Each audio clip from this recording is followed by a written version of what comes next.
A dangerous bug is spreading fast and furiously. Doctors warn cases of the norovirus are on the rise in our area, and we haven't hit the peak number of cases just yet. And 69 News reporter Grace Griffithson joins us with what you need to know. Rick and Wendy, an expert with St. Luke's University Health Network, says data shows the number of cases of the bug may be the highest in a decade. And let me tell you, as someone who has had that bug, it is very painful. It makes it hard to keep in any fluid, so the risk of severe dehydration is real.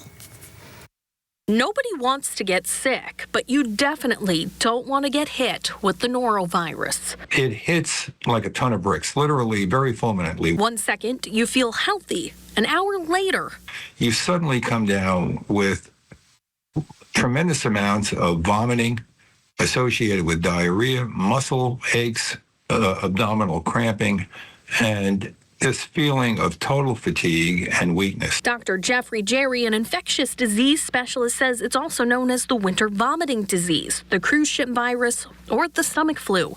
He's also the senior vice president of medical and academic affairs at St. Luke's University Health Network. There are some estimates that it's 10 times higher than what we've seen over the last decade. We know the statistics are only a tip of the iceberg, as most people don't get tested for this and don't even end up seeing a physician. If you catch this bug, you may have to see a doctor. The risk of severe dehydration is higher for young children, older adults, and people who are immunocompromised. It's very hard for them to keep anything down. Small sips of non-acidic liquids can help keep you hydrated. Sometimes just getting some IV hydration that's short-term can be very, very helpful in getting somebody through this. What makes it so contagious? The typical hand sanitizers that have 60% alcohol, they don't work for this disease at all. The doctor says norovirus spreads rapidly and easily, so you need to wash your hands with soap and water for at least 15 to 30 seconds,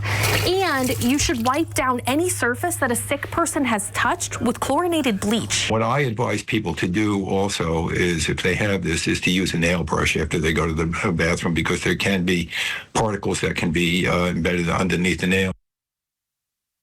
So again, the bad news is that the doctor says cases in our region likely haven't peaked yet. And if you have gotten the norovirus once, you're likely going to get it again in the years to come. Experts, though, are working on a vaccine, which he says would be extremely beneficial. Rick?